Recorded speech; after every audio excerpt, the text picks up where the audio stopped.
Okay. Here we go. Off to work, day 2, ladies and gentlemen. I don't want to go, but here comes the car. Guess what today is? Today is Friday. Friday. At least it's Friday for me today. And I was in my head, I was thinking, you know what? I probably shouldn't say it's Friday because I'm not going to upload this video until Monday. But I was like, in the pantheon of time, none of this will matter. So anyway, it's Friday for us, and nothing could be better than a Friday because it's the weekend. And guess what happens next week? Got 5 days of work, 5 stinking, lousy days of work. I feel so good about Before we get, what is it? 2.5 weeks? Is it or 2.5? Just 2 weeks? I think it's 2 weeks.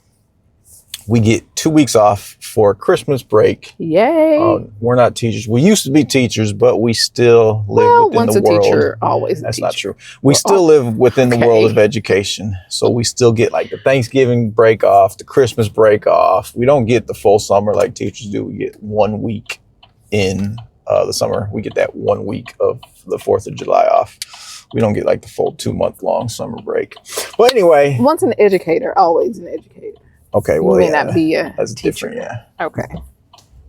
So anyway, update on the Bible verse thing I was talking about yesterday, the Matthew 17, verse 21. We happen to have a Bible at the casa. Not happen to have. Well, we have a Bible at the house. So I was like, and this was literally this morning, I was like, oh, let me check and see if that really is true. Because like if you look it up online, you can't really tell whether or not it's skipped because you just see the verse. Anyway, yes, it is not in our Bible at the house. It goes Matthew 17, verse 20. It says the number 21, but there's no verse there. And it just goes to verse 22. So it's like, dang, why is that? Now, for context, though, it's not about healing like your body naturally. There's a bit more context to it, even though it kind of is. So what is that context? So when we looked at that whole section, it was about exorcism or driving out a demon in It was about a child. specifically Jesus. Yes. Performing an exorcism from a boy. Yes. And so the father of that boy brought his son to the disciples, and the disciples could not drive out the demon. And so in frustration, he brought his son to Jesus, and Jesus said, bring me the child. And he did what he had to do. And he chastised the disciples, telling them that if they had faith as small as a mustard seed, they would have been able to do what he did. And they would also be able to move a mountain just by commanding it to do so. Correct. And so with that, all it takes is faith, prayer. The disciples asked why they weren't able to do it. Why weren't we? How the hell were you able to do it and we couldn't? And that is where Jesus in verse 21 explains why. Why? Because it takes to drive a demon out, it's going to take a little more than just faith. It's going to take faith, prayer, and fasting. So, yeah. So that's the full context of those little verses. That's all of chapter 17. Right? Mm-hmm. Yeah. So that's all of chapter 17. So that's the full context of that chapter. And it's just so weird that all of that is in there except for that verse 21 where Jesus tells the disciples it's going to take you have to pray, and you have to fast to be able to successfully remove a demon. So they remove the how. Yeah. So it's so weird. Like, why would they remove the how? We're not going to go on and on about that. It's just so very interesting as to why they would have removed that. And then also what is the analogies you can make to, of course, modern day society of, we don't want to know how to fix certain issues. That's where the knowledge is, though. The how. So very interesting. Anyways, which leads me to the next thing I was thinking about. Being that I used to be a teacher. I wasn't a teacher for a super long time. I was a teacher for 4.5 years before I started doing what I do now, which is still a role in education. But it's an office job now, which is quite soul-sucking. But it always there's always, as a teacher, there's moments that always stick with you. There's always stories that it's like, or you see something happen and you're like, oh my gosh, like I'm never ever going to forget this. And you're like, this is always just something that's stuck with me and kind of also bothered me.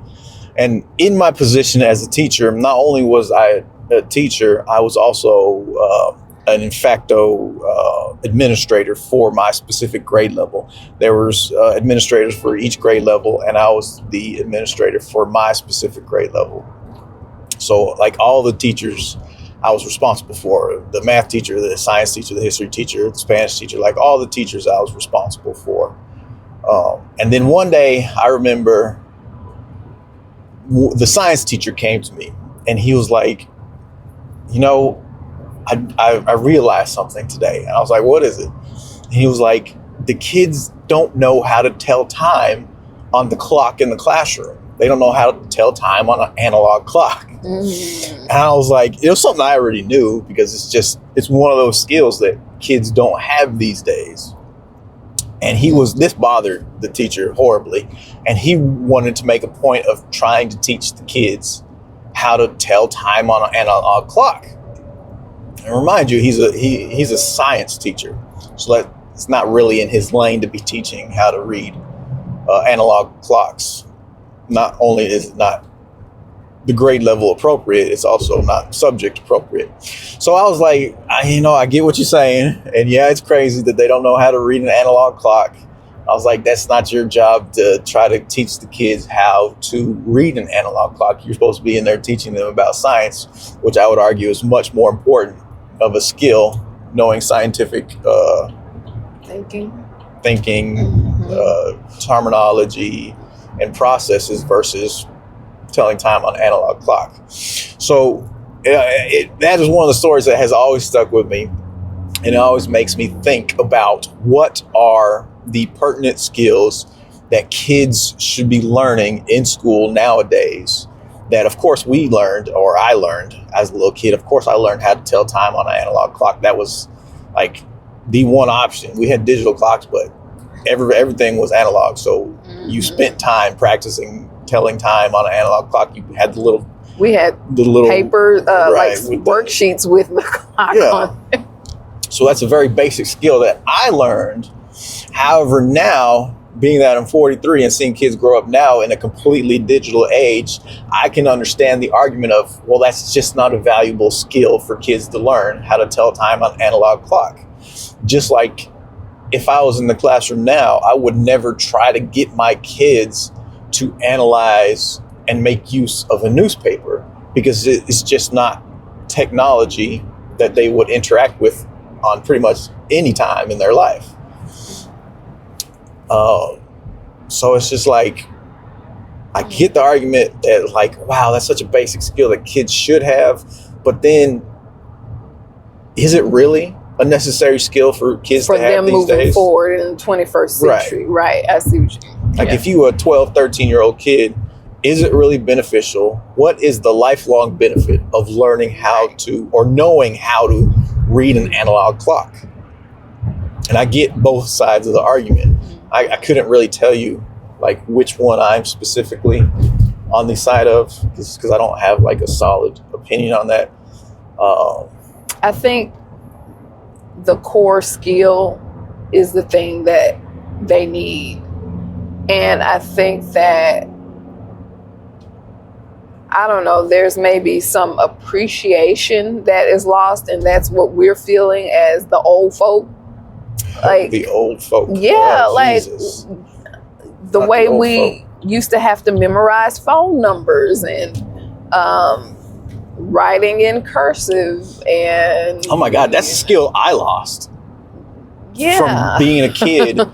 From being a kid to an adult, I lost the skill of memorizing phone numbers. Mm-hmm. I had to do it when I was a little kid because I had to know like my parents' phone numbers and my family members' phone numbers because that was like information I had to give everybody's to school. number. Yeah. And like my teachers or like the principals would have to, like, that's something you gave up, information you gave up as a kid, so you had to learn it. But now, like, I don't know anybody. I know my phone number and I know my wife's phone number. Those are the only 2 phone numbers I know outside of 911. So I know 3 phone numbers by heart. three My numbers. current phone number, my wife's current phone number, and then 911. Other than that, I'm screwed. And I lost that skill not recently. I lost that skill probably in college. Cell phones. Yeah, when cell phones became prevalent. I heard that some kids aren't even memorizing their address, their home address. I saw that too, yeah. So, and I believe that too. It's interesting.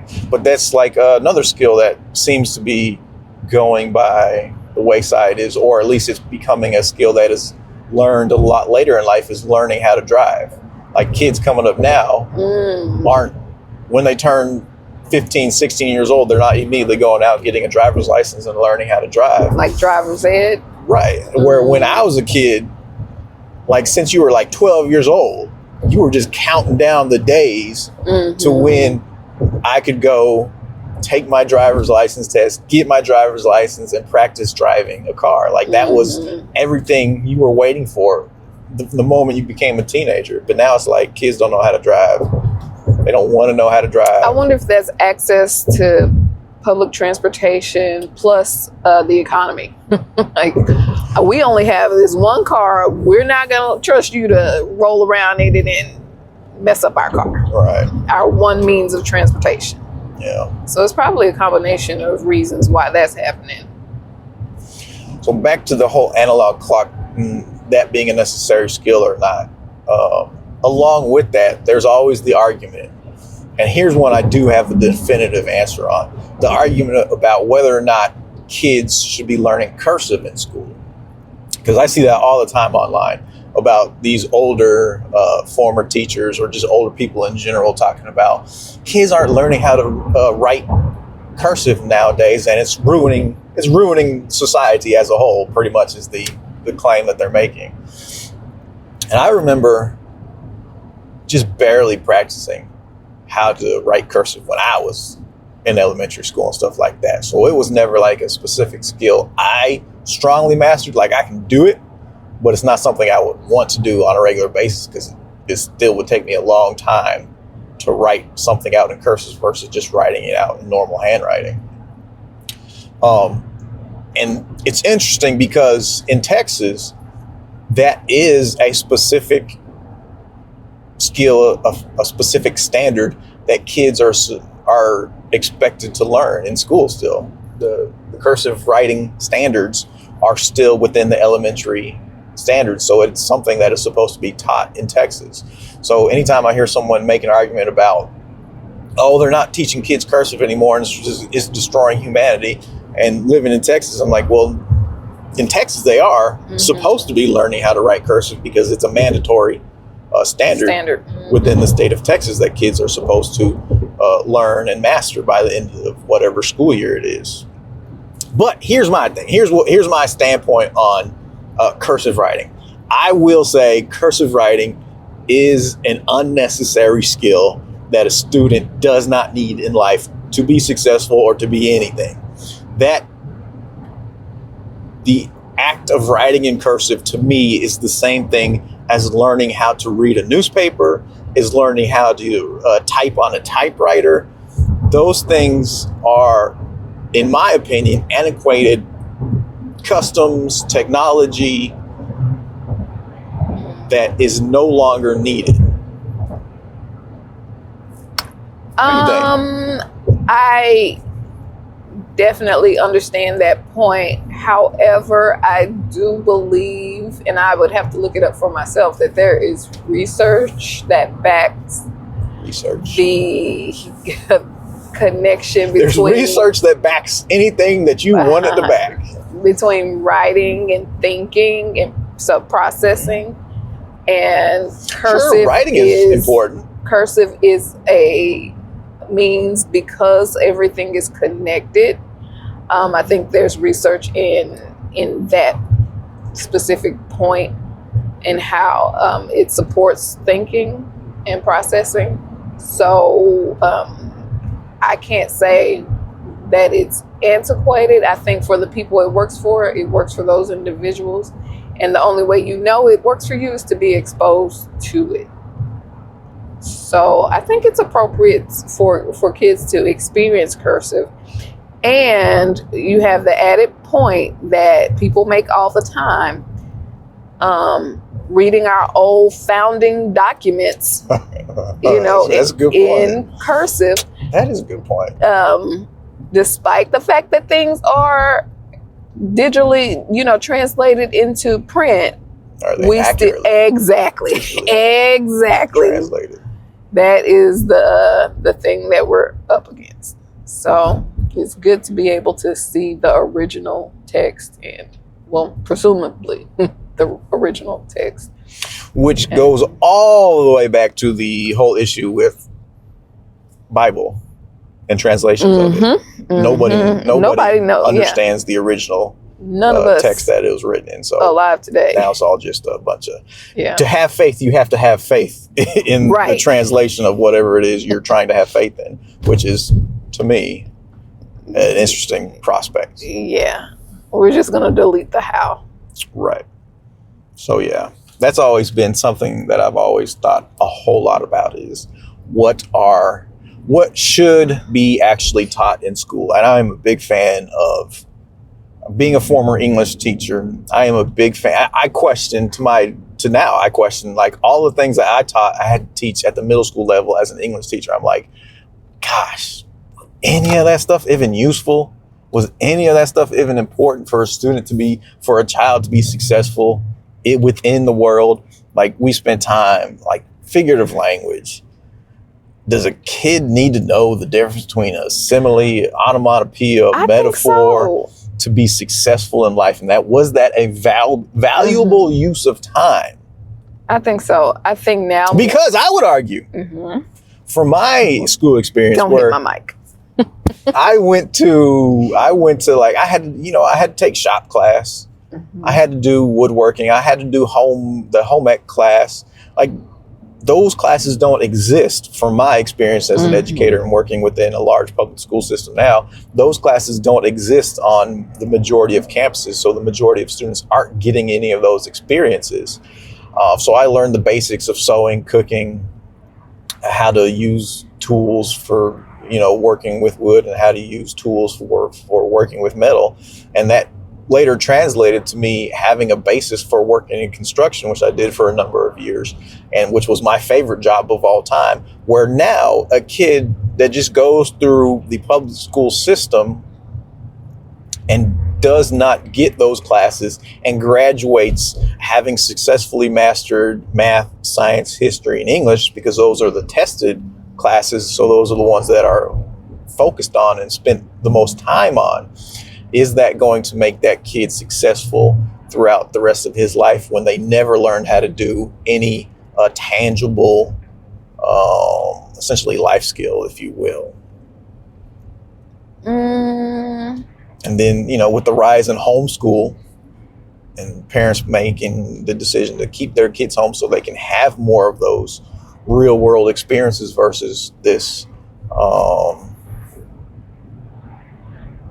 homogenized or whatever experience that they get within the public school system. Well, when I think of everything as a system, including our political climate, our economic climate, our technological climate, with this AI specifically, and where we're going, people are saying that there is a rising thinking class. And it's going to be those who are critical thinkers, people who are artists, people who can really analyze, and then everybody else. It's also going to be the people who have a specific skill that they can execute, a physical skill that they can execute. I agree with that. AI is not going to help you be a plumber. You can't hook up ChatGPT to your house and say, hey, fix this leak. It's not going to help you be a carpenter. It's not going to help you be, an HVAC technician, those types of things. Right. But I think it think takes physical skill to do those things. I think like the figurative language and that stuff like that is like the foundation of critical thinking. If I'm on a construction site building a ladder, am I going to be building this ladder thinking, oh, you know what? This is a simile for whatever. No, but that is the foundation for critical thinking, is what I'm saying. So, so then the next question is, if that is the foundation for critical thinking, how is that connection being made once they get to college and beyond? Are those kids that got the foundation for critical thinking understanding and now knowing, oh, I can make the connection between that and what I'm doing now to benefit me? And so that's where I was going with when I was saying the political climate, and like for kids to really understand historical context and really make important decisions for their own lives, they really have to be able to understand sarcasm. They have to be able to understand and really think critically about what they're consuming, especially now with AI. So I think that piece is very important. That's a muscle that they are going to have to use unless they just want to be pawns in a system that seems to be crashing right before our eyes. Like, things are really bad right now, and just for context, this is 2025 and the economy. I think people are, yes, on almost all things really bad right now. On all measures, people are struggling. People are in more debt than they have ever been. The cost of living is extremely high, and people, even though they can't afford to live, and the numbers back that they can't afford to live, we've had one of the highest numbers of Black Friday sales and Cyber Monday sales. So where is this money coming from? It must be credit, in my opinion. So we must be digging ourselves a bigger hole in debt, and we're in the biggest debt we've ever been collectively as well. So I think that because they never learned the difference between onomatopoeia and hyperbole. I think it's because we are not critical thinkers, and that goes back to learning figurative language as well as analytics, financial literacy, all those things. But like I said, being able to look at a text and analyze the different components, that is a skill. And that analysis is what I'm speaking to. Exercising that analysis over and over and over and building that muscle is transferable to real life. Well, quite possibly. Probably. Yeah. But at the same time, I would like to see a revamp of the system, of the education system, the public education system, to actually truly be aligned to the future of where the world is headed, where technology is headed, where we still focus 90% of what we do based on the same thing we've been doing since the 1950s, even before that. It's reading, writing, math, science, and history. That is the predominant focus. I think there should be definitely more focus on enrichment and those things that are going to tangibly lead to a kid being more prepared for life outside of the education system. Mm-hmm. Yeah, because if we only have the four core, then we are missing the mark. We are not preparing the kids for the life that they are about to get smacked the future that they are going to live. Yeah. Well, or what the future has for them to navigate. That's funny. That's kind of what I've been thinking about. I've been thinking about that oftentimes. Yeah, I don't know that we saw the movies with AI in it and thought that we're going to see this in our lifetimes. I don't. Robots. Yeah, I don't think we made that connection, and a lot of us are not prepared for that. Just thinking 20 years from now, we're going to be looking back watching Terminator as like a documentary. Yeah. That'd be crazy. It's wild. Okay. That's what I was thinking about. I'm actually almost at work now. I had a lot more to talk about today. Yeah, I want to know what you guys think. What are your thoughts? Bro, you ain't got no driving skills. Okay. What's wrong with you? It's been real. Yeah. I'm going to post this on Monday and then make another video on Monday. Hasta luego.